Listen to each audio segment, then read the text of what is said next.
¿Alguna vez has visto las noticias y has pensado que la guerra entre Israel y Palestina es solo por tierra, por política o por petróleo? Déjame decirte algo que no te cuentan en los telediarios. Este conflicto, este odio tan profundo que parece no tener fin, no empezó en 1948, ni siquiera en el siglo pasado. Para entender por qué no se soportan, tenemos que viajar muchísimo más atrás en el tiempo. Tenemos que abrir un libro muy antiguo y te voy a mostrar la historia de dos hermanos. Y te advierto, lo que vas a descubrir hoy te va a cambiar la forma en que ves todo este conflicto. Te prometo que al final vamos a orar juntos por esto.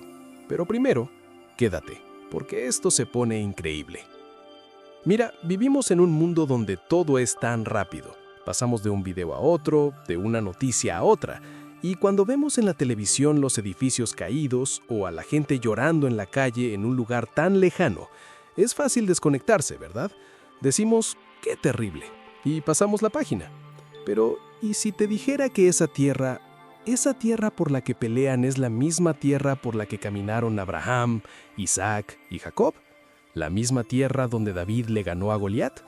No podemos entender el presente si ignoramos el pasado. Y el pasado de este lío no es de hace 100 años, es de hace miles de años. Hoy no solo vamos a hablar de historia, vamos a hablar de una familia que se rompió. Y como muchas familias rotas hoy en día, las heridas se pasaron de padres a hijos, de generación en generación, hasta convertirse en el gigante que vemos hoy. Así que ponte cómodo, porque vamos a destapar esto desde la raíz. Para empezar esta historia tenemos que ir a un hombre llamado Abraham. Pero antes de que se llamara Abraham, se llamaba Abram. La historia comienza en un lugar que hoy sería Irak, más o menos. Y Dios le hace una promesa a Abram que es una locura. Imagínate, eres un señor mayor, ya grande, y Dios te dice, vete de tu tierra, de tu familia, y vete a un lugar que yo te mostraré. Y te voy a convertir en una nación grande. Te voy a dar una tierra para ti y para tus descendientes. Piénsalo, es una promesa increíble. Pero hay un problemón. Abram ya era mayor y Sarai también, y no podían tener hijos, no tenían descendencia. ¿Cómo iba a ser una gran nación si ni siquiera tenían un hijo? Ese es el primer gran desafío. La promesa de Dios era enorme, pero la realidad era completamente opuesta. Y aquí viene un detalle humano que tenemos que entender: la espera. La espera puede ser muy dura. A veces Dios te promete algo y pasa el tiempo, y pasa más tiempo, y tú ves que el reloj biológico corre, que las oportunidades se van, y empiezas a dudar. ¿En serio, Dios? ¿Te acordaste de mí? Eso le pasó a Abram y Sarai. Ya eran muy mayores, y Sarai, en su cultura, el no poder tener hijos era casi una maldición, una vergüenza. Entonces se desespera, y en esa desesperación se le ocurre una idea que en ese tiempo era una costumbre. Si la esposa no podía darle hijos al marido, ella podía darle su sierva, su sirvienta, para que tuviera un hijo con ella, un hijo que luego ella adoptaría como propio. Y es aquí donde entra el personaje clave en el inicio de todo este problema. El nombre de la sierva era Agar. Agar era egipcia. Posiblemente la consiguieron cuando Abram y Sarai bajaron a Egipto por una hambruna. Era una mujer joven, fuerte, y ahora estaba en medio de un plan muy extraño. Imagínate su situación. Un día es sirvienta y al otro día su jefa, Sarai, le dice, vas a tener un hijo con mi esposo. No creo que Agar tuviera mucha opción. Esto pasó. Abram aceptó y Agar quedó embarazada. Y aquí empieza el primer problema humano, la tensión entre dos mujeres. La Biblia dice que cuando Agar vio que estaba embarazada, empezó a mirar a su jefa, a Sarai, con desprecio. Y es lógico, ¿no? Agar ahora tenía lo que Sarai siempre había querido. Ella estaba cumpliendo el sueño de su señora, y eso creó un orgullo inmediato. Por otro lado, Sarai se sintió humillada. Fue su idea, pero ahora le echaba la culpa a Abram. Tú tienes la culpa de esto. Mi sierva me mira mal. Y Abram, para no meterse en líos, le dice a Sarai, mira, ella es tu sierva, haz lo que quieras. Un esposo que no protege la paz en su casa. Y Sarai comenzó a tratar tan mal a Agar, a humillarla tanto, que Agar ya no aguantó más. Prefirió huir al desierto, sola, embarazada, sin nada. Imagínate a Agar en el desierto, desesperada, abandonada, con un hijo en el vientre. ¿A dónde iba a ir? ¿Cómo iba a sobrevivir? Pero aquí viene un momento hermoso y crucial. En medio del desierto, un ángel de Dios la encuentra y le pregunta: Agar, ¿de dónde vienes y a dónde vas? Y ella le cuenta su historia. Y el ángel le da una orden y una promesa impresionante. Le dice: regresa a donde tu señora y sométete a ella, o sea, regresa al lugar difícil.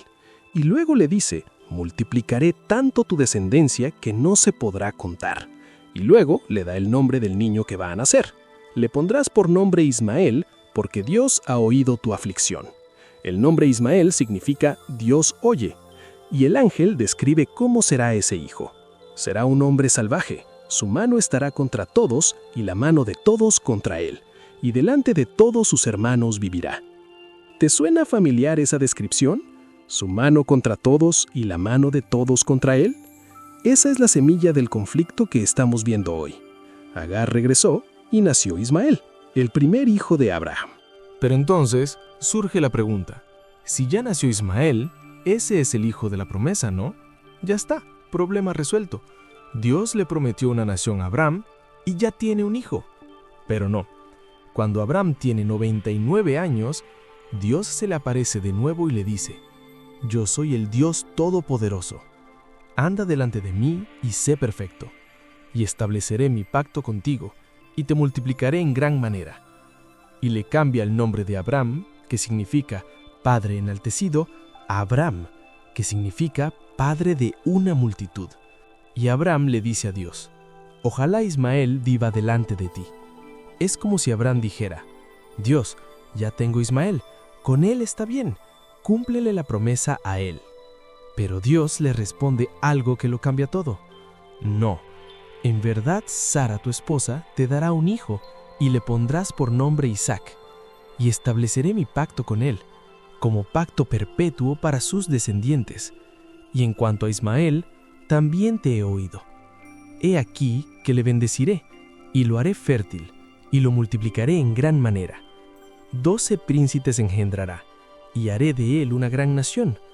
Pero mi pacto lo estableceré con Isaac. Y ahí tienes el punto de quiebre. Dios elige a Isaac como el hijo de la promesa. No porque Ismael fuera malo, sino porque así lo decidió Dios. Y esto, humanamente hablando, crea una división. En la cultura de ese tiempo, el hijo mayor, el primogénito, era el que se llevaba la herencia principal, la bendición más grande. Pero aquí, Dios dice: no, el que sigue, Isaac, es el de la promesa. Poco después, cuando Abraham tiene 100 años, Sara con 90 da a luz a Isaac, tal como Dios lo había dicho. Imagina la fiesta, la alegría. Sara estaba feliz, pero también ahora había 2 niños en la casa: Ismael, que ya era un muchacho de unos 13 o 14 años, y el pequeño Isaac. Y la tensión no había desaparecido, solo estaba latente. El momento clave, el clímax de esta primera parte de la historia, llega el día en que Isaac fue destetado. En esa cultura, el destete de un hijo era un gran acontecimiento. Se hacía una gran fiesta. Y en esa fiesta, Sara vio algo que la hizo estallar. Vio a Ismael burlándose de Isaac. La Biblia no da muchos detalles, pero la palabra que se usa implica algo más que una simple risa. Era una burla, una actitud de superioridad, quizás de celos. Y Sara, viendo eso, ve el peligro. Ve que Ismael, siendo el mayor, podría llegar a quitarle la herencia a su hijo Isaac. Y va con Abraham y le dice: echa a esa sierva y a su hijo, porque el hijo de esa sierva no ha de heredar con mi hijo, con Isaac. Imagínate a Abraham en ese momento. Dilema total. Ese muchacho también era su hijo, lo amaba, y esto le dolió muchísimo. La Biblia dice que esto le dolió en gran manera. Pero entonces Dios interviene de nuevo y le dice: no te parezca grave a causa del muchacho y de tu sierva. En todo lo que te diga Sara, escucha su voz, porque en Isaac te será llamada descendencia. Y también del hijo de la sierva haré una nación, porque es tu descendiente. Y entonces Abraham, muy de mañana, toma pan y un odre de agua, se lo pone a Agar en el hombro, le entrega a su hijo Ismael y los despide. Los manda al desierto. No los mandó con un camión lleno de regalos, No los mandó con siervos que los cuidaran, les dio lo básico para sobrevivir un par de días y los despidió. Los abandonó en el desierto de Beerseba. ¿Te imaginas el dolor de Agar? Otra vez en el desierto, pero ahora con su hijo. Deambularon sin rumbo, y cuando se acabó el agua del odre, ella pensó que morirían. No podía ver a su hijo morir de sed. Lo dejó debajo de un arbusto y se alejó, para no verlo, y lloró consoladamente. Dios oyó la voz del muchacho, y el ángel de Dios llamó a Agar desde el cielo y le dijo: «¿Qué tienes, Agar? No temas, porque Dios ha oído la voz del muchacho en donde está. Levántate, alza al muchacho, porque yo haré de él una gran nación». Y entonces Dios le abrió los ojos, y ella vio un pozo de agua. Fueron, llenaron el odre y salvaron sus vidas. Y la Biblia dice que Dios estaba con el muchacho, que creció, habitó en el desierto de Parán, y se hizo experto en arquería. Y su madre Agar tomó para él una esposa de Egipto. De ahí, de ese muchacho abandonado, criado en el desierto con un arco en la mano, nació una gran nación, los ismaelitas, los árabes. Pero la historia no termina ahí. La rivalidad entre hermanos no se detuvo con Ismael e Isaac, continuó. Isaac creció, se casó con Rebeca y también tuvo problemas para tener hijos. Oró a Dios y Rebeca quedó embarazada de gemelos. Y desde el vientre los niños luchaban. Era una pelea interna. Rebeca, angustiada, consultó a Dios y Dios le dijo algo tremendo. 2 naciones hay en tu seno, y 2 pueblos serán divididos desde tus entrañas. Un pueblo será más fuerte que el otro, y el mayor servirá al menor. Ahí está otra vez, la división desde la matriz. Nacieron primero uno, pelirrojo y velludo, y lo llamaron Esaú. Luego nació su hermano, agarrado del talón de Esaú, y lo llamaron Jacob, que significa el que toma el talón o el que suplanta. Eran completamente opuestos. Esaú era un hombre del campo, experto cazador, el favorito de su padre Isaac. Jacob era un hombre tranquilo que habitaba en tiendas y era el favorito de su madre Rebeca. Y aquí vemos el error de los padres. Tener favoritos en una familia siempre trae problemas. Isaac quería a Esaú porque le gustaba comer de lo que cazaba. Rebeca quería a Jacob. En lugar de unir a los hermanos, los separaron aún más. Un día, Esaú volvió del campo, exhausto y muerto de hambre. Y Jacob había hecho un guiso de lentejas. Esaú le dijo: «Por favor, dame de comer de ese guiso rojo». Y Jacob, viendo la oportunidad, le dice: «Véndeme hoy tu primogenitura, véndeme tu derecho de hijo mayor». Esaú, con hambre, pensó: «¿De qué me sirve la primogenitura si me voy a morir de hambre?», y vendió su derecho de hijo mayor por un plato de lentejas. La Biblia dice que así menospreció Esaú su primogenitura. Un intercambio terrible. Más tarde, cuando Isaac ya era muy viejo y estaba casi ciego, quiso darle la bendición final a su hijo mayor, Esaú. Le pidió que fuera a Cazán y le preparara un guiso, como a él le gustaba. Pero Rebeca escuchó y urdió un plan para que Jacob, su favorito, recibiera la bendición en lugar de Esaú. Vistió a Jacob con las pieles de unos cabritos para que pareciera velludo como Esaú, preparó un guiso y Jacob entró a engañar a su padre.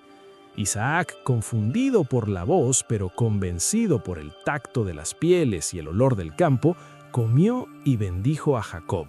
Le dio la bendición más grande, la de la abundancia y el señorío sobre sus hermanos. Cuando Esaú volvió de cazar y se enteró del engaño, la Biblia dice que Esaú dio un grito grande y muy amargo. Lloró, suplicó, pero la bendición ya estaba dada. Y en ese dolor y furia, Esaú odió a Jacob y dijo en su corazón: «Llegarán los días de luto por mi padre, y entonces mataré a mi hermano Jacob». Otra vez, un hermano amenazando de muerte a otro. Otra vez la división. Jacob tuvo que huir para salvar su vida y se fue a la casa de su tío Labán, muy lejos de allí. Pasaron más de 20 años. Cuando Jacob regresó, aún tenía miedo de encontrar a su hermano. Pero Dios trabajó en el corazón de Esaú y cuando se encontraron, Esaú corrió a su encuentro, lo abrazó y lloraron juntos. Hubo un momento de perdón, pero aún así no volvieron a ser uno, no se unieron. tomaron caminos separados. Esaú se fue a la región de Seir, que más tarde se conocería como Edom, y Jacob se quedó en la tierra de Canaán. Las naciones seguían separándose. Esto que te estoy contando no son solo cuentos para niños. Esto es el génesis, el origen de dos grupos de personas. Los descendientes de Jacob, que fue renombrado por Dios como Israel, son los israelitas, el pueblo judío. Los descendientes de Esaú son los edomitas. Y los descendientes de Ismael, el hijo de Abraham con Agar, son los ismaelitas, que la tradición árabe identifica como sus antepasados. Y la historia del Antiguo Testamento está llena de conflictos entre estos pueblos. Los edomitas, los descendientes de Esaú, siempre estaban peleando con Israel. Cuando el pueblo de Israel salió de Egipto y quiso pasar por la tierra de Edom, los edomitas no los dejaron y salieron a atacarlos.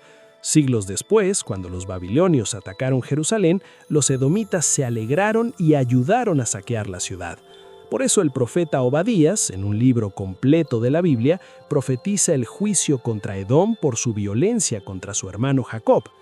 Por la violencia contra tu hermano Jacob te cubrirá vergüenza, dice la Biblia. Y con los ismaelitas, los descendientes de Ismael, también hubo roces. Comerciaban, a veces se aliaban, pero siempre había una tensión de fondo. Eran dos ramas de la misma familia. Pero la promesa de Dios siguió una línea, la de Isaac y Jacob. Pero ojo, Dios no se olvidó de Ismael. Dios le prometió que sería una gran nación, y lo fue. El mundo árabe es vasto y poderoso, pero la relación entre estos primos siempre ha sido complicada. Y entonces llegamos al Nuevo Testamento. Y aquí el apóstol Pablo, en su carta a los Gálatas, nos da una clave espiritual que lo explica todo. Él habla de Abraham y sus dos hijos, y dice algo impresionante. Dice que estas dos mujeres, Sara y Agar, representan dos pactos. Agar, la sierva, representa el pacto de la ley, dado en el monte Sinaí, que lleva a la esclavitud, y dice que Agar corresponde a la Jerusalén actual, la Jerusalén terrenal, que está en esclavitud con sus hijos. Mientras que Sara representa la Jerusalén celestial, la libre, la de la promesa. Pablo está diciendo que hay un conflicto espiritual entre la carne y el espíritu. Ismael, el hijo nacido por esfuerzo humano, por un plan de la carne, persiguió a Isaac, el hijo nacido por el poder de Dios, por el espíritu. Y Pablo dice, así también ahora. O sea, ese mismo conflicto sigue. El mundo, la carne, siempre va a perseguir y a resistir lo que nace del Espíritu de Dios. Y es impresionante, porque si tú pones eso en el mapa de hoy, ves a Israel, un país pequeño, una tierra prometida, rodeada de naciones que en su mayoría no lo aceptan. Un conflicto que no es solo político, no es solo por agua o por tierra. Es un conflicto que tiene raíces espirituales muy profundas, que empezaron en una tienda de campaña, con una mujer despreciada y un muchacho que se burló de otro. Mira, después de todo este viaje por la historia, quiero que veas algo. Este conflicto no empezó ayer, empezó con una falta de fe, con la impaciencia de Abraham y Sara, empezó con los celos de Agar, empezó con el favoritismo de Isaac y Rebeca, empezó con el desprecio de Esaú por su bendición y el engaño de Jacob. Fue una cadena de errores humanos, de decisiones mal tomadas, de heridas no sanadas, que se fueron transmitiendo de generación en generación como una maldición heredada. Y hoy, millones de personas viven atrapadas en ese ciclo de violencia. Cada vez que ves una noticia de un ataque en Jerusalén o de bombardeos en Gaza, estás viendo las consecuencias de una historia familiar que se rompió hace miles de años. Y duele porque Dios ama a los ismaelitas, a los árabes, a los palestinos.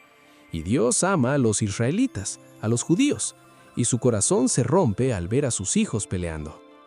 Dios no es el autor de este conflicto. Dios es el Dios de la paz, el que quiere reconciliar. Y la única solución para este lío, como para cualquier lío familiar, no está en la política, ni en los misiles, ni en los muros. La única solución está en la cruz de Cristo. Porque en la cruz, Él derribó la pared intermedia de separación. Él vino a hacer de dos pueblos un solo pueblo, para que los que estaban lejos, como los descendientes de Ismael, y los que estaban cerca, como los descendientes de Isaac, puedan tener paz por medio de su sangre. Esa es la única esperanza real. Si este tema te hizo reflexionar, si crees que necesitamos entender más la Biblia para entender el mundo en el que vivimos, suscríbete al canal, así no te pierdes los próximos videos. Y ahora, antes de irte, vamos a hacer eso que te prometí al principio. Vamos a orar, pero no una oración rápida. Vamos a poner este conflicto en las manos de Dios. Padre, Papá, Dios Todopoderoso, nos acercamos a ti en el nombre de tu Hijo Jesucristo, y venimos con un corazón que ha escuchado tu palabra, que ha visto la historia y que quiere entender tu corazón. Señor, hoy nos presentamos delante de ti por esa tierra que tanto amas, por esa ciudad de Jerusalén, por Israel, por Palestina, por los hijos de Abraham, los de sangre y los de fe. Padre, reconocemos que el origen de este conflicto está en el pecado, en la desobediencia, en la impaciencia. Reconocemos que como seres humanos a menudo metemos la mano en tus planes y los estropeamos, pero también reconocemos que tú eres el Dios que restaura, el Dios que puede sacar petróleo de la roca y vida de la muerte. Te pedimos hoy por los descendientes de Ismael, por los millones de personas en el mundo árabe, por aquellos que están en Gaza, que viven con miedo, que no tienen un lugar seguro, por aquellos que están en Cisjordania, que sienten que su tierra les es quitada. Señor, te pedimos que les reveles a Jesús, que sepan que tú eres un Dios que oye, como oíste el llanto de Agar en el desierto, que sepan que no están olvidados, que tienen un lugar en tu corazón. Sana sus heridas, Dios. Sana su orgullo herido. Sana su desesperación. Que conozcan que el Cordero de Dios fue inmolado también por ellos. Te pedimos también por los descendientes de Isaac, por los hijos de Jacob, por el pueblo judío, por quienes viven en Israel, por quienes viven en la diáspora. Señor, sabemos que les has dado promesas, que tu pacto con ellos es eterno. Pero también sabemos que la verdadera paz, la paz con Dios, solo viene a través del Mesías, tu Hijo. Te pedimos que les quites el velo de los ojos, que vean a Jesús como su rabino, como su Salvador, como su Rey. Protégelos del odio, protégelos del deseo de venganza. Pon en ellos un corazón de carne, un corazón que busque la paz, aunque humanamente parezca imposible. Y Señor, te pedimos por nosotros, los que estamos acá, lejos del conflicto, viéndolo por una pantalla. Enséñanos a no tomar partido en la carne, a no amar a un pueblo más que al otro, porque tú amas a todos. Enséñanos a orar, a interceder. Enséñanos a ser pacificadores en nuestros propios hogares, en nuestras propias familias. Porque si nosotros no podemos resolver nuestras pequeñas peleas con nuestros hermanos, con nuestros padres, con nuestros vecinos, ¿cómo vamos a entender un conflicto tan grande como este? Te damos las gracias porque en el cielo no habrá judío ni árabe, ni israelí ni palestino, sino que todos seremos uno en Cristo Jesús. Acelera ese día, Señor. Ven, Señor Jesús. Te lo pedimos en el nombre poderoso, único y suficiente de Jesucristo. Amén y amén.